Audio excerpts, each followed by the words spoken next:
Popular Culture Research Team. How can I help you? And back joining us in the studio for Popular Culture Research Team is Eugene's.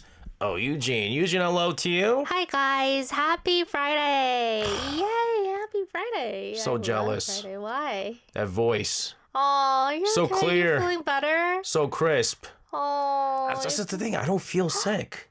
You don't feel sick. So your voice is sick. I would much rather be like, I feel sick and have my voice. Oh, really? I much rather have that. Because as, you know, doing radio, it's like, you know, you need your voice, but right, it's okay. Voice is very important. It'll be all right. I'll do my best. It'll be all right. Oh. We are in our final episode. Yay.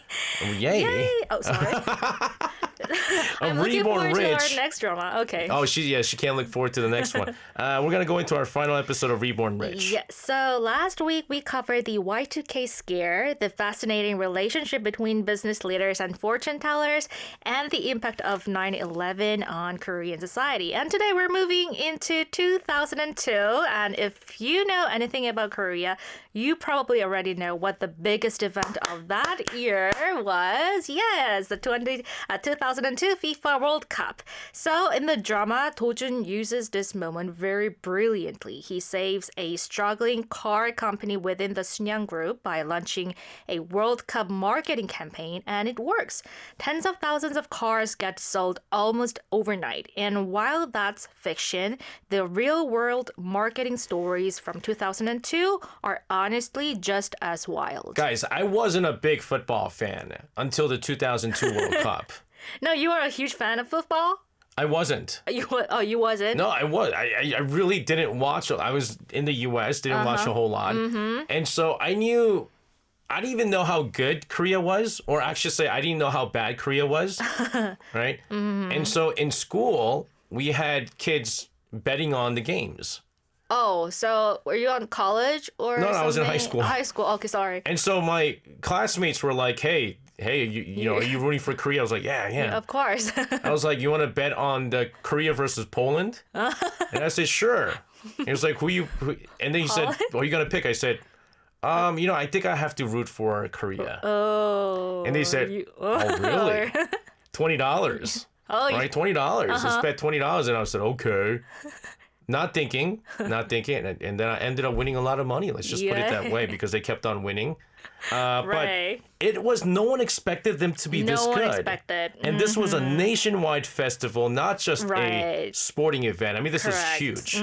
So Korea co-hosted the World Cup with Japan, and the whole country turned into one giant festival. So people flooded the streets in red shirts, like cheering together, and massive public gathering. It became one of the defining images of that era. And there's actually a story behind that red color. The Korean national team has long worn red uniforms, and back in the 1980s, foreign media began calling them the Red Devils because of their aggressive and energetic playing style. So Korean fans later embraced that nickname, and it eventually became the official name of the supporter group. That's right. That's why everyone started wearing red, including me. It became a symbol of unity, passion, and identity. Yeah, I mean, it really felt like the whole country became the Red Devils. Yes. And even in New York, with the Korean community, everybody turned red. It was big. Yeah. What made it even more special was the scale. We're not talking about a few hundred people in some places, of course. There were hundreds of thousands, even over 1 million people gathered in one area, all watching the game together on big outdoor screens.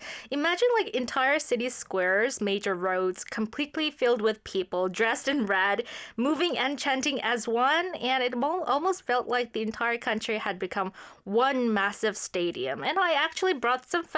Take a look at how enormous it was. Yeah, I mean, that's the city hall, I believe. It's just, I can't believe this. The next World Cups were never going to be this big.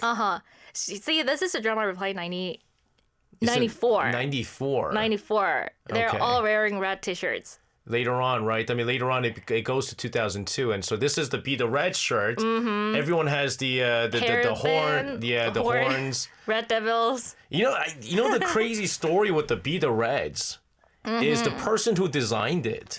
He used the brushwork, and it was done very quickly. And he made that Be the Reds, that sign right there, that logo, so fast that he didn't get to trademark it. So he didn't make any money off of it. Yeah. And so the next World Cup, by then, he tried to trademark it. And by then, people changed it to something else. I mean, it was Be the Reds, but not that design. So, I mean, it was terrible. But, okay. But Dojun in the drama, he knows what's going to happen. Right. He knows what's going to happen with the South Korean national team. Yes. So he does a great marketing scheme with this, where real companies also making the most out of this moment. Yes. The biggest example is Hyundai. Yep. The company had signed on as FIFA's exclusive automotive partner back in 1999, 3 years ahead of the tournament, which was a brilliant decision because their logo appeared on premier boards at all 64 matches, adding up to over 378 hours of broadcast exposure across 33 countries. They also supplied 1,050 3 vehicles to transport FIFA officials and national teams throughout the event. Yes, I mean essentially it was like nonstop advertising in front of the entire world. Yes, and this single decision essentially turned Hyundai into a global name. So before 2002, it was largely seen as a budget brand outside of Asia. Yeah. In markets like the UK or the US, it wasn't taken very seriously, but after a month after their logo appearing on screens in front of hundreds of millions of viewers worldwide, that perception started to shift dramatically. So 2002 was a big part of that turning point. But honestly, as iconic as these corporate stories are, the part of 2002 that most Koreans actually remember has nothing to do with car brands.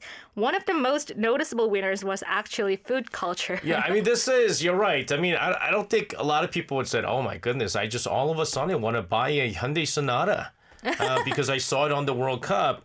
No, but we know where this is going. Right. If there is any football match going on, any major sporting events, what do we need?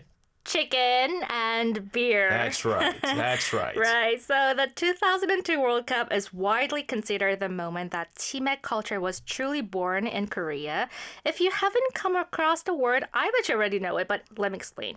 So it combines chicken, the first letter of Korean fried chicken, and the last letter of mekju, which means beer. So chimek is now officially in the Oxford English Dictionary, by the way. Yeah. And the numbers from that June are honestly staggering. In June 2002 alone, about 21.4 million boxes of beer were sold across Korea, making it one of the highest monthly beer sales records in the country's history.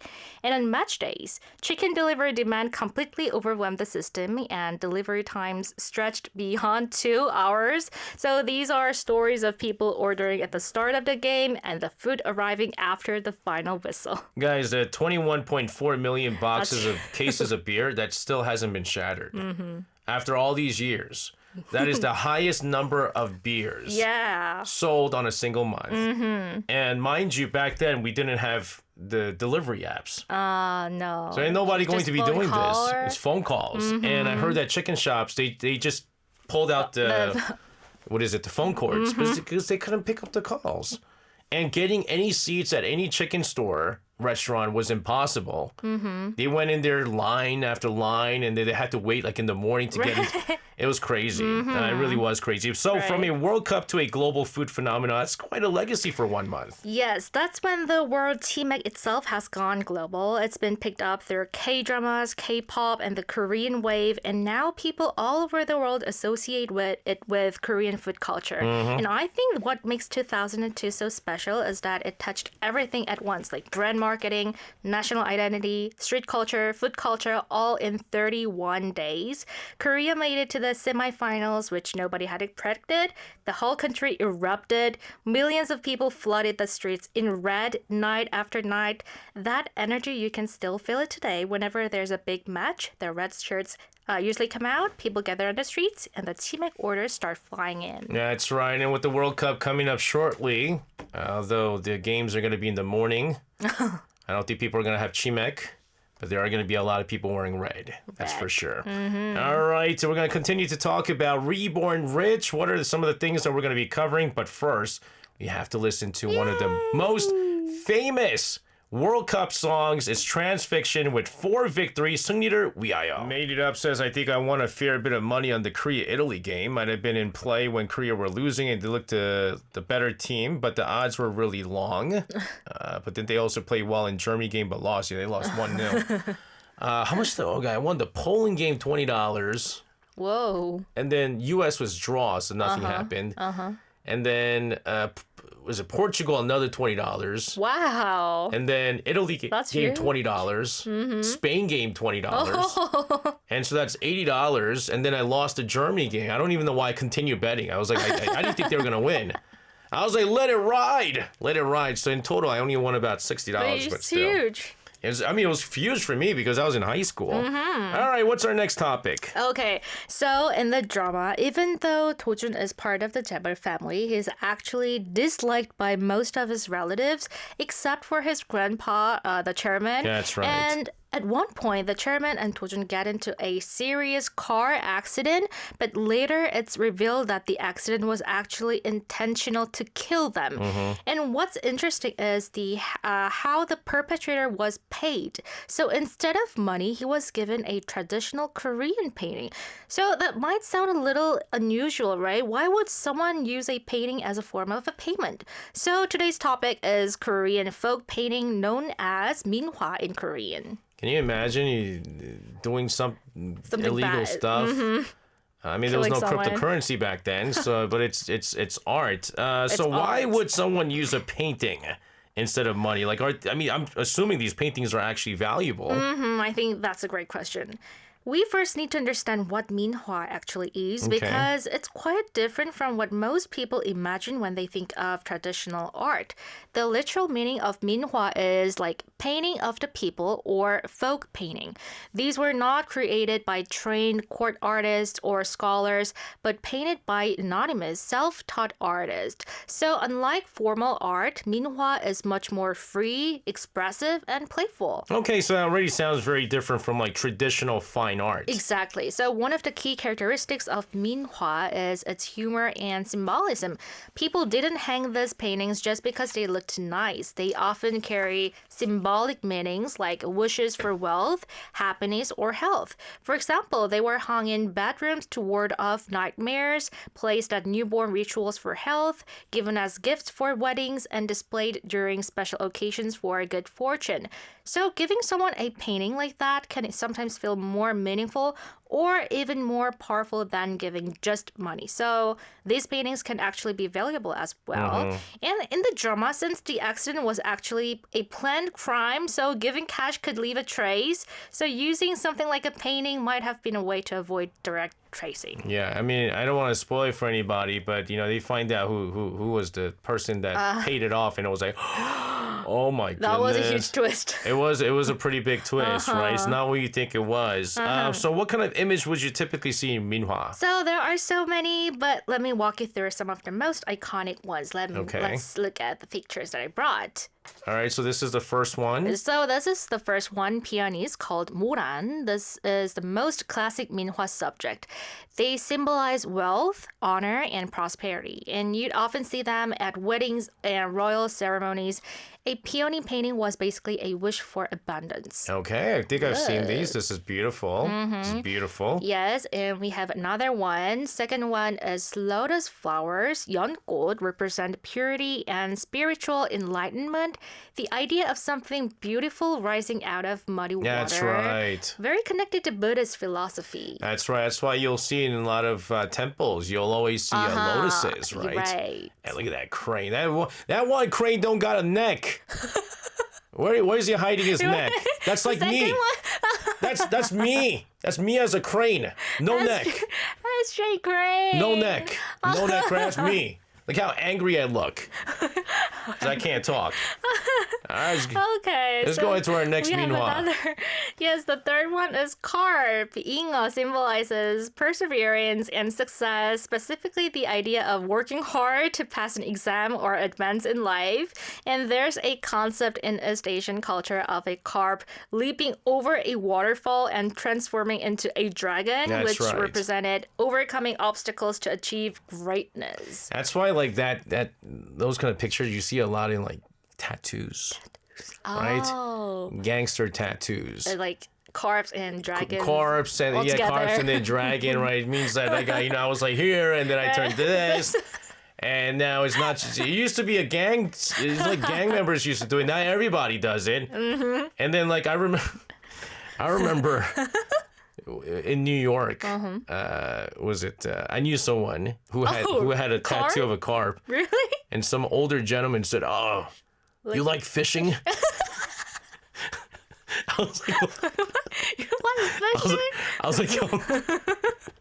I was like, young, your gangster tattoo just turned you into a fisherman.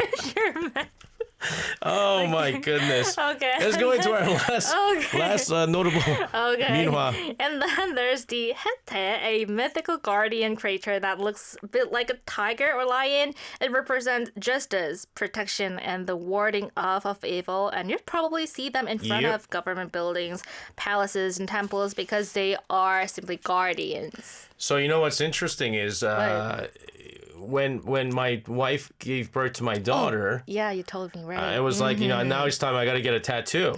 I got to scare off all the boys. And so this was my choice, try to get a hete. Uh-huh. And it's probably good I didn't get it. I'm not going to get it. You're not going to get it? No, I don't want to get it. I think I'm not going to get it. So again, each element carries a specific meaning, especially hete that we just saw. I mean, I've seen it a lot these days. Yes, and the hete just has a massive global moment very recently. So you know the Netflix animation K-pop Demon Hunters, the one about a K-pop girl group that secretly fights demons to protect the human world? In the show, there's a blue tiger character called Derpy. That's right. And he's actually inspired by the hete.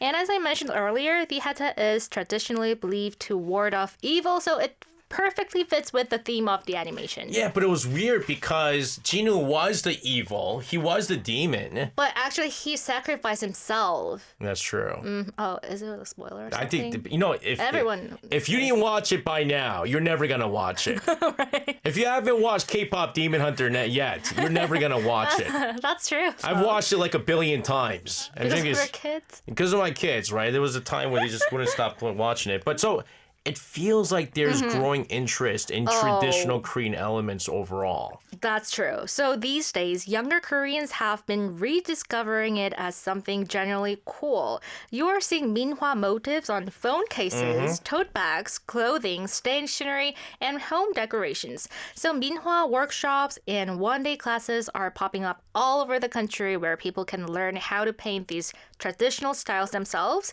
And if you ever visit Insadong or Jongno in Seoul, which are kind of the cultural heart of the city, you will find minhwa-inspired goods everywhere. And apparently, they're one of the most popular souvenirs among foreign tourists right now. Yeah, and you know what? I've also heard that I know a tattoo artist, and she was saying that amongst a lot of the foreigners, she has a tattoo shop over in Hongdae. Oh. And she said a lot of foreigners come to Korea to get tattoos. And a lot of girls get the minhwa tattoos. Oh, really? Like the peony or like the lotus. carp? No, not the. Interestingly, not the carp. Oh, it's only the flowers. Carp. Okay. Even the guys don't get carps, right? Okay. I think you have to like really. I think for like a Western culture, it's weird that a fish is there. Unless you like fishing. Okay, flower makes sense. But a lot of women, they come and they get those minhwa tattoos. Ooh. And apparently like it's been like the big business for her nowadays, and it's especially now with tattooing being legalized now, it's going to be like global trend. That's right. Well, we're going to continue to talk about other hidden cultural elements within Reborn Rich. But we talked about K-pop Demon Hunters. Yay. It's been a while. It's funny I say it's been a while. It has been a while since we last heard this song. This is Huntrix with Golden. Talented. EJ's talented. I mean, Yes. you can say all you want about how sick you are, listening to a song, but that's talent there. What's our final topic for today? Okay, so our final topic comes from the ending of the drama. So in the end, Do-jun gets into another planned car accident again, Yes. and this time he actually dies. Yes. And then something surprising happens. The original character, Hyunwoo, wakes up. So what... You don't like this ending, right? Terrible ending. What we realize is that Hyunwoo had been shot at the beginning and taken to the hospital. And while he was unconscious, he was reborn as Do-jun. In other words, his entire life as Do-jun turns out not to be reality, but something like a dream. So when he finally wakes up, he dedicates everything to exposing the truth, like revealing that members of the Sunyang family had ordered murder just to take control of the company. Once the scandal breaks publicly, there's a massive public backlash, and it quickly turns into a boycott of Sunyang products, which brings us to today's final topic, boycott culture in Korea. Guys, before we get into boycott culture, You just didn't like this I was ending, so the story. upset. You know when was the last time I was so upset? Have you ever watched 파리의 연인? 파리의 연인? You watched that? The terrible ending, right? That is notorious. Notorious. It upset so many people that back then they had message boards. I think it must have been an SBS drama. I think it was. Yeah, right. And they just tore it up. People were like, "How can you make the ending like that? How dare you? Blah blah blah blah." That's how I felt. That's how I felt. It's like betray. We're betrayed. I went from giving it 5 stars or whatever, how many stars on Netflix. I shrunk that. I was like, nope, you're not gonna get these stars.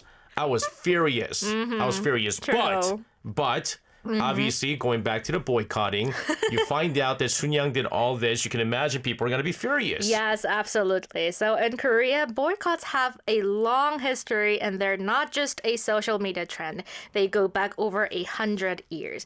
One of the earliest example is the Buy Korean movement of the 1920s, where people pledged to use only Korean-made goods and reject Japanese products. It started as a direct response to Japanese colonial economic exploitation, where Korean resources and industries were being systematically drained. The slogan was, wear what we make, eat what we grow. Yeah, so it's deeply cool. rooted in Korean history. But what about some of the more modern examples? Okay, so there are a few really striking ones. A well-known case is the Namyang Dairy scandal. It is one of Korea's biggest dairy companies, but in 2013, it turned out that the company had been forcing its small retailers, basically like independent store owners, to take products they didn't order or couldn't sell. Things like items close to the expiry dates or products nobody was buying. The retailers had no choice but to accept them or risk losing their contract. And then a voice recording leaked. In this recording, a company employee was screaming and swearing at a shop owner in the most degrading way you can imagine. It went completely viral. People were shocked by the recordings that were released, and the company quickly gained a reputation for abuse of power. I remember They deserve it. This must have been like 2009 or 10. Must have been 2010 because every morning I used to buy a drink from Namyang.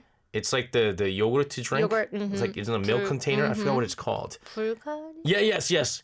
That's the famous one. I used to drink it all every morning. And as soon as I found that, I was not gonna do it anymore. So I bought the other company ones. But this is serious stuff. It was, and the situation got worse because more issues kept coming out. There were reports of unfair treatment toward employees, like forcing women to quit after getting married or becoming pregnant. Snap. So this company is actually a textbook case in Korea of what happens when a company abuses its power and never takes responsibility. People felt the company wasn't taking real responsibility, so the boycott lasted for years. Some people even created applications to avoid buying the company's products. You know, when it comes to boycotting, there's probably none bigger than the No Japan movement Right. that we had a couple of times. But I think 2019 was one of the bigger ones out there, right? The No Japan movement of 2019 is probably the most dramatic consumer boycott in Korea. When the Japanese government imposed export restrictions on Korea, many Korean consumers voluntarily stopped buying Japanese products. So sales of Japanese beer, clothing dropped significantly, and some stores became noticeably empty, and the numbers are staggering. Japanese beer imports dropped by 99.9% compared to the previous year, and in October 2019, Japan's beer export revenue from Korea was literally recorded as zero. Yep. The first time that happened in 20 years. And Uniqlo, a Japanese brand that had been one of the most popular clothing brands in Korea, saw its sales drop dramatically. And Japanese car brands like Toyota and Nissan also took major hits, and Nissan eventually pulled out of the Korean market entirely. Guys, Uniqlo in Myeongdong closed down eventually. That was like one of the biggest Uniqlos. And I remember I was at a shopping center, and I was standing right in front of the Uniqlo. There was like barely anybody in. And then when people went in, they were about to go in, they're like, oh, oh. And people who were driving Honda cars, because you don't really see a lot of Toyotas. You see some Hondas. On the right. They couldn't go out. And they were selling their cars. And, Honda was basically doing like ridiculous promotions, like 60 months, no interest. Payments and stuff like that.